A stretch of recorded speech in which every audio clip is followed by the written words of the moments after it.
So, if you needed even more proof that our president is absolutely delusional, a liar, a fake, a fraud, someone who literally is the walking definition of a man who says one thing and does the complete opposite. Unhinged, to say the least, comes this story from NPR. Trump's budget seeks $1.5 trillion from a conservative. Like I said, this is the party where they don't want big government. They want the government spending less and getting the deficit and the national debt down. Let's go and spend $1.5 trillion for defense spending alongside domestic program cuts. So cut the things that are going to help America and pump up the war machine. President Trump has proposed boosting defense spending by 1.5 trillion in his 2027 budget released Friday, the largest such request in decades, reflecting his emphasis on the US military investments over domestic programs. I just remember saying last week how Trump comes out and says, "We're winning the war, everything's going great, it's a massive victory." And what if you're winning the war and the war's almost over and the Strait of Hormuz is about to open up again? Why do you need $1.5 trillion? Why do we need to boost national defense if we're already getting out of the war that you claim that we've won? We win it one day, then we're back in it. Then we're out another day, and then we're sending 2,500 more Marines in there. What the hell is going on? The sizable increase for the Pentagon, some 44%, had already been telegraphed by the Republican president even before the U.S.-led war against Iran. Is that supposed to make me feel better? That he had already been requesting a 44% increase? Why? This is the America First president. He just said, we can't have needless wars. I was against the war in Iraq. We gotta spend the money here in the United States. Shut the hell up, man. It's all bull crap. None of it's real. It's all, in his words, fake news.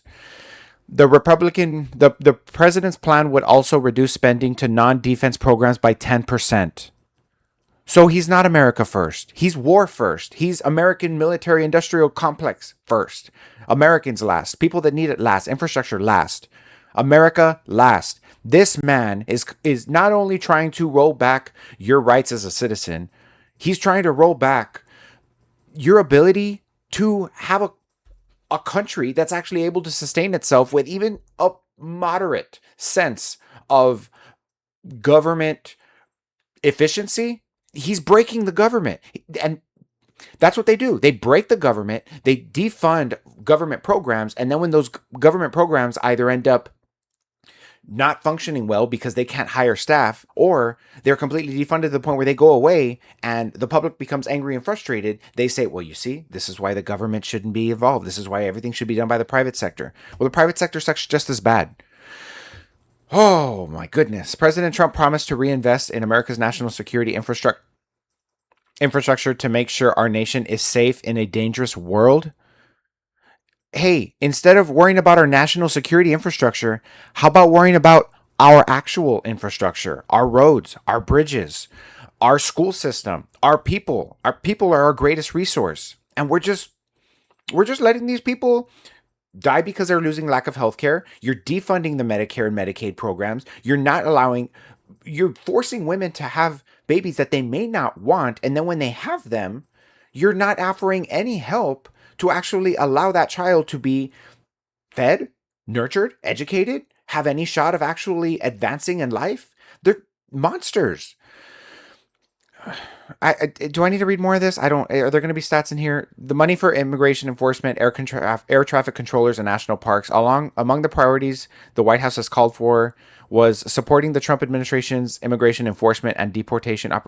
Yeah. So let's just keep pumping more money into ICE and detention centers, or we could just fund the Customs and Border Protection, and we can get rid of ICE, and we can divert that money to where it needs to be, because it's already expensive enough to build a house and get people to work out in the fields. Americans aren't going to do it.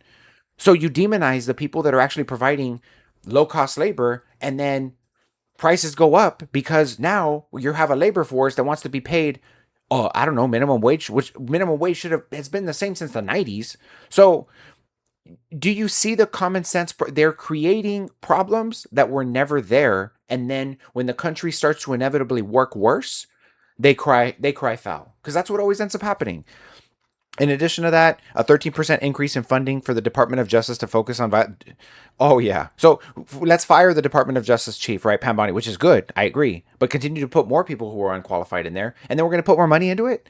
We just had somebody in there that was running it into the ground, in your words. But let's put more money. A $10 billion fund within the National Park Service for construction and beautification process. We're probably going to need that $10 billion in national parks, because at the rate we're going, we're all going to be living in freaking tents. We're going to be homeless. We're going to have a country that it's going to be Great Depression out there. So at least we'll have the national parks we can go out and pitch a tent in, right? Or are you going to privatize that too? And a 481 million increase in funding to enhance aviation safety and support air traffic controls hiring surge. Cool. I mean, that's fine. I mean, I guess, but cuts to green energy, no surprise.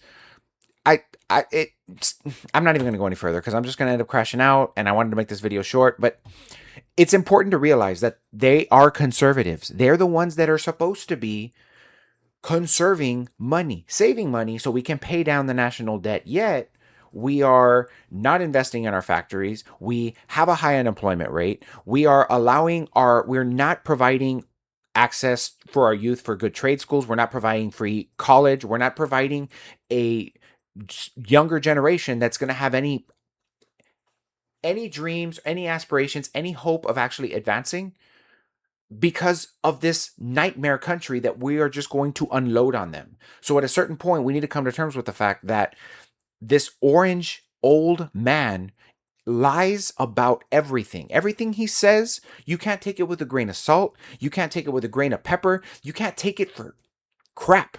It's always going to be BS.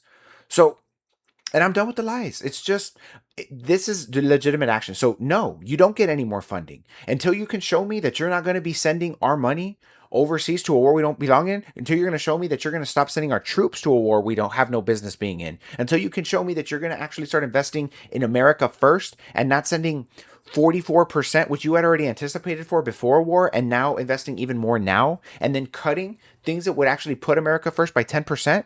What are we doing? He's not America first. And anybody that says that he is, you're either delusional or you're an idiot. Either way, you're wrong. So anyway, guys, that's the video. There's other videos if you guys want to watch those. If you didn't like this video, at least give me, watch one or two more. And if you don't like me after that, well, then there's nothing else I can say about that, right? But if you do like it, feel free to like and subscribe. Thanks again for watching, guys.